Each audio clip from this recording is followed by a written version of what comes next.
We just finished implementing an API and using fetch to do our get and our post requests in order to make our application more functional, as well as making sure that it is backed by an actual database for storing all of our to-dos permanently until we decide to delete them, instead of it being hard-coded into our application.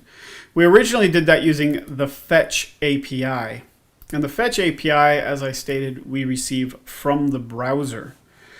You will see online when you are working on web applications and you're trying to look up answers to questions, you will see people using something other than fetch. And one of those libraries that are out there that people use quite often is one called Axios. Oops, let's go ahead and change that. Axios. And Axios is a great library for doing sending and receiving of HTTP requests. Now make sure you do a search for Axios NPM rather than just Axios, otherwise you get a bunch of crazy political stuff. All right, so the Axios library right here. Now you'll see that it is available and running across all of these browsers, which makes it a really good option. And really, we're just going to go ahead and really quickly, we're going to convert all of our fetch requests to using Axios, just so you can see the difference. And when you come across examples that use Axios, you understand what's happening here, that it's not some crazy thing. It is just a replacement for fetch that was created by a third party. So we'll just go ahead and do an Npm Install Axios on our application here. So I'm going to do a Control-C to stop it. Npm Install Axios -- save. That will install Axios and add it to our package.json file as soon as it's done running.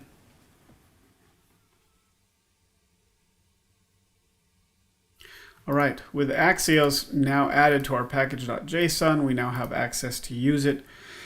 And we're just going to go about changing our get fetch to use Axios, and then we're going to change our not to do list, but our create item. We're going to change it to use Axios for the post. And that'll just be a quick video so we can see the difference between the two libraries.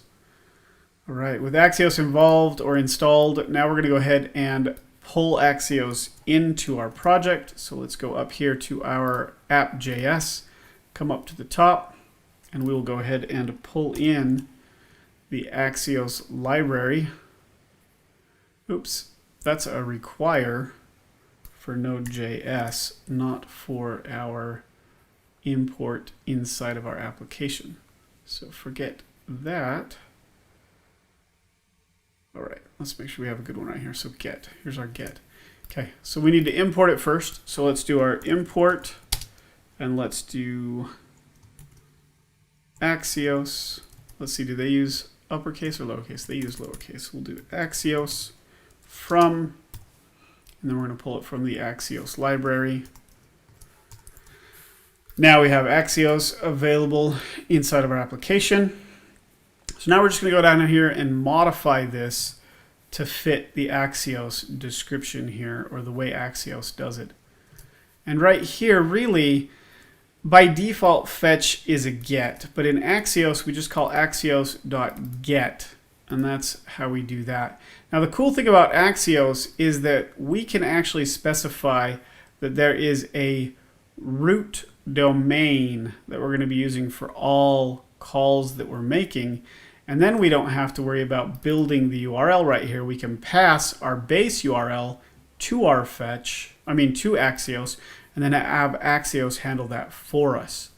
So let's see how that works. Let's go ahead and look up Axios set default base URL. Click on this. Looks like it might be a good one on Stack Overflow. Let's see. They're not doing it the way we're doing it. Here we go. Axios.defaults.base URL. Right, the base URL. Let's see if we can get that to work. So Axios.defaults.base URL. I'm going to copy that really quick.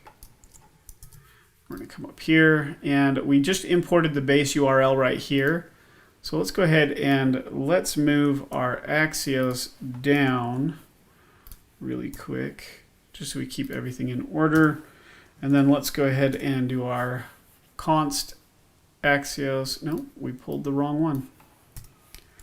We want to do the base URL. So axios.defaults.base URL, and we're going to pass in this one as our base URL.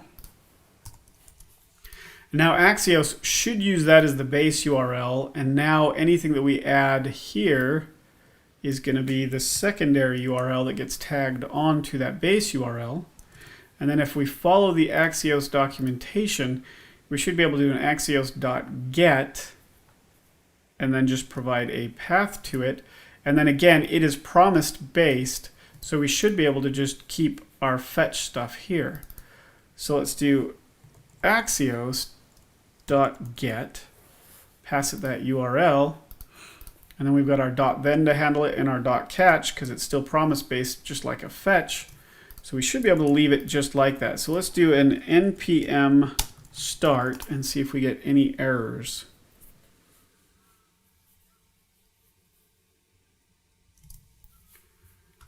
And our React app is right here. Starting the development server.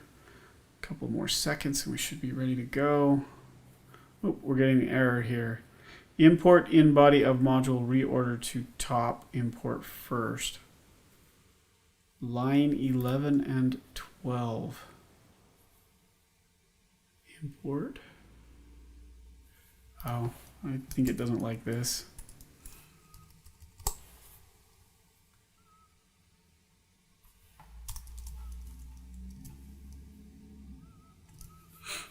Okay. So we don't have any errors right now. That's good. So Axios, we set the default base path. So let's come over here and look at our network. Pull this up a little bit. Refresh. Now instead of fetch, you're going to see XHR, which of course is the XML HTTP request object that's being used by Axios. We're going to see that it really is using our base path or base URL, and then it's just tagging on those last ones right there. That's kind of a neat feature compared to fetch, because we don't have to build the URL, we can just use the paths.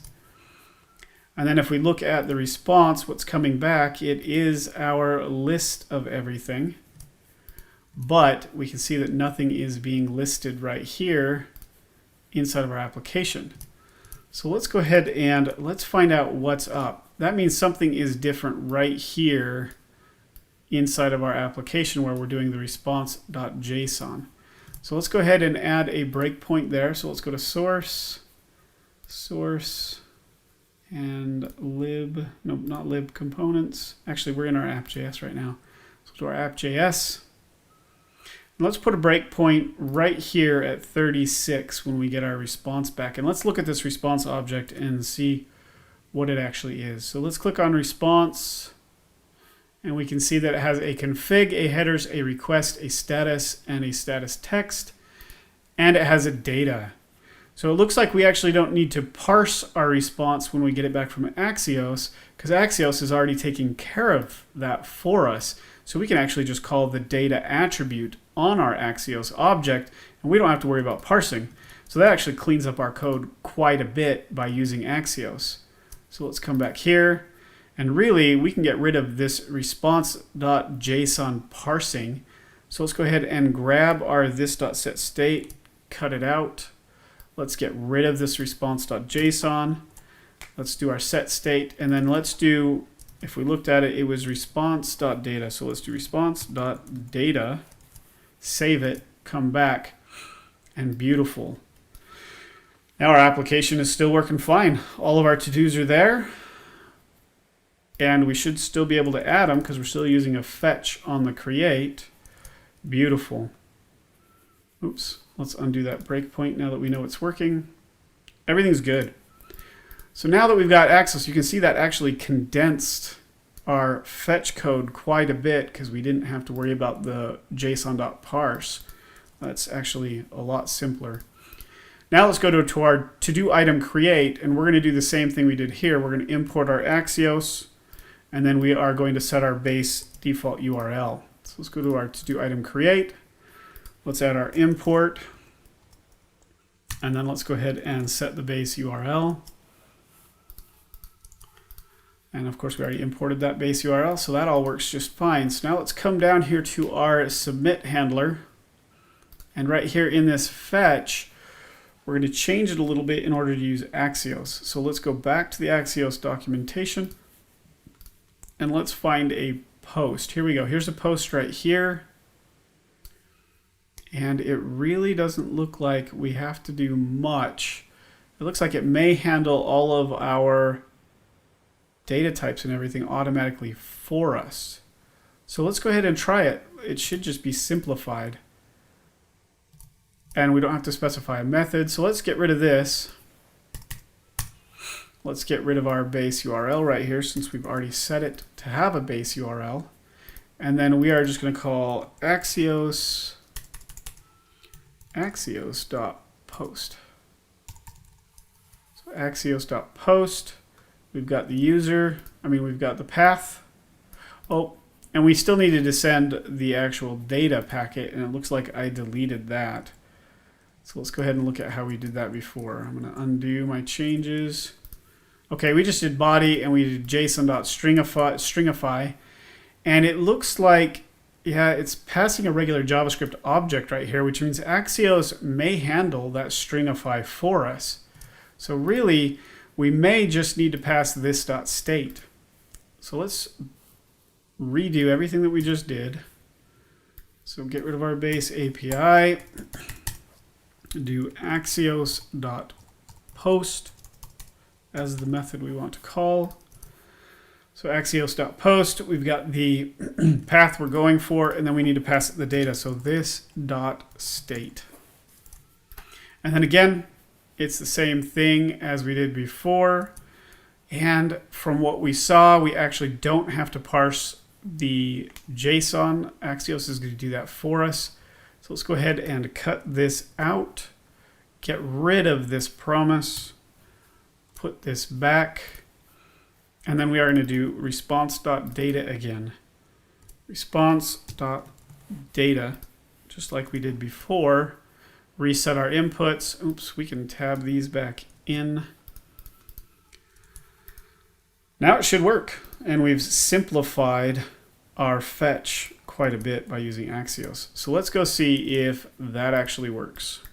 Here we've got our application.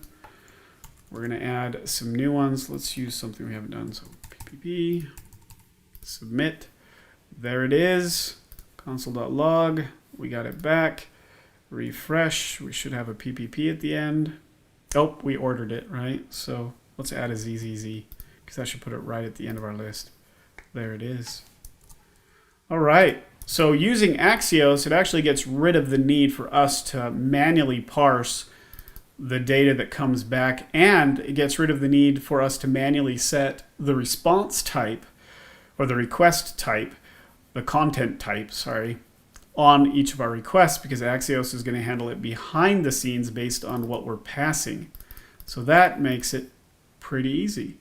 So that is converting from fetch to using Axios, and it makes our code just a little bit cleaner and a little bit easier to read.